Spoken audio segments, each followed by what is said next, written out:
بسم اللہ الرحمن الرحیم۔ نہج البلاغت سے آقا و مولا علی علیہ السلام کا فرمان ہے، وقال علیہ السلام احذروا نفار النعم فما کل شارد بمردود۔ نعمتوں کے زائل ہونے سے ڈرتے رہو، کیونکہ ہر بے قابو ہو کر نکل جانے والی چیز پلٹا نہیں کرتی۔ ماشاءاللہ، ہمارے آقا کا بہت پیارا فرمان کہ اللہ تعالیٰ نے ہمیں کروڑ نعمتیں بے شک عطا کی ہیں، اور ہمیں اس چیز سے ڈرنا چاہیے کہ خدا نہ خواستہ یہ نعمتیں ہم سے چلی نہ جائیں، یہ نعمتیں ہم سے چلی نہ جائیں، اس بات سے ہمیں ڈرنا چاہیے۔ تو اگر ہم چاہتے ہیں کہ اللہ تعالیٰ نے جو ہمارے پاس ہمیں نعمتیں دی ہیں وہ ہمارے پاس باقی رہ جائیں، بلکہ ان نعمتوں میں اضافہ بھی ہوتا چلا جائے، تو ہمارے لیے بہت زیادہ ضروری ہے کہ ہم صدق کے دل سے، خلوص دل سے اللہ تعالیٰ کا کروڑ شکر ادا کیا کریں۔ جب ہم اللہ تعالیٰ کا بہت زیادہ شکر ادا کریں گے، اور جب ہم اللہ کی نعمت کو اس بات سے ڈریں گے کہ اللہ تعالیٰ نے جو ہمیں نعمتیں دیں وہ خدا نہ خواستہ کہ کہیں اللہ کی نافرمانی میں ہم انہیں استعمال نہ کر لیں، اس بات سے ڈرتے رہیں۔ مثلا اللہ تعالیٰ نے زبان بہت بڑی نعمت عطا کی ہے، اور ہم اس بات سے ڈرتے رہیں کہ کوئی ایسا کام نہ زبان سے ہو جائے، کوئی ایسی بات نہ زبان سے ہم کر لیں کہ ہمارا اللہ ناراض ہو جائے۔ اب مجھ سے بہت زیادہ بہتر جانتے ہیں، اور بہت مشہور بھی ہے بات کہ زبان تخت بھی دکھاتی ہے اور تختہ دار بھی دکھاتی ہے۔ کیا مطلب؟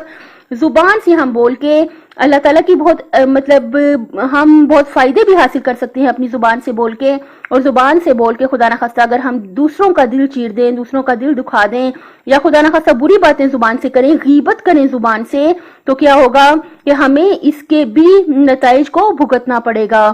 ہمیں چاہیے کہ اللہ تعالیٰ کی ہر نعمت کو بہت کیئرفل ہو کے، کہ اللہ تعالیٰ نے اتنی بڑی نعمتیں ہمیں عطا کی کہ کہیں ایسا نہ ہو جائے کہ ان نعمتوں کو ہم گناہ کرنے میں استعمال کر دیں۔ اور آپ کو پتہ ہے نعمتیں چھنتی کیسے ہیں؟ کفران نعمت سے۔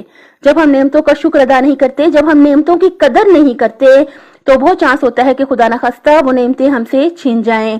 تو مولا نے فرمایا نعمتوں کے زائل ہونے سے ڈرتے رہو، اس بات سے ڈرو کہ کہیں نعمتیں جو اللہ تعالیٰ نے ہمیں عطا کی ہیں وہ کہیں ہم سے چھین نہ جائیں، کیونکہ مولا کہتے ہیں ہر بے قابو ہو کر نکل جانے والی چیز پلٹا نہیں کرتی۔ ضروری نہیں کہ جو چیز چھین جائے انسان کے پاس سے چلی جائے وہ واپس بھی پلٹ کر آ جائے۔ اللہ تعالیٰ کی ہر نعمت کا کروڑ شکر ادا کیا کیجئے، اور اس بات کو دل و جان سے مان لیجئے، ہر بھلائی ہر خیر ہمارے اللہ کی طرف سے ہے، ہمارے اللہ ہی کی عطا کی ہوئی ہے۔ جب ہم پورے صدق کے دل سے اللہ تعالیٰ کی ہر نعمت کو اللہ ہی کی دی ہوئی مان کر کروڑ شکر ادا کریں گے، اور اللہ تعالیٰ کی نعمتوں کو اللہ ہی کے راستے میں استعمال کریں گے، لیکن بالآخر ہم انسان ہیں، اور انسان ممکن الخطا ہے، ممکن ہے انسان کے خطا کر جائے، غلطی کر جائے۔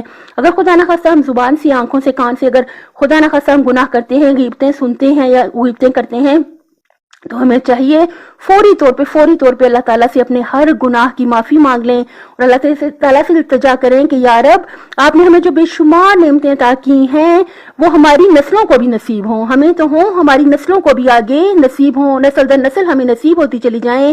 بہت دعا کریں، بہت عاجزی رکھیں، تو میرا اللہ ضرور دعاؤں کو قبول کرتا ہے۔ اس بات سے بہت ڈرنا چاہیے ہم لوگوں کو کہ جو نعمتیں ہمیں عطا ہو گئی ہیں بلکہ ان کو بڑھانا چاہیے زیادہ سے زیادہ شکر ادا کر کے۔ اپنی صحت، آخرت اور خالق کی مخلوق کا بہت زیادہ خیال رکھیے گا۔ اللہ تعالیٰ دنیا اور آخرت میں حامی و ناصر ہو آپ کا۔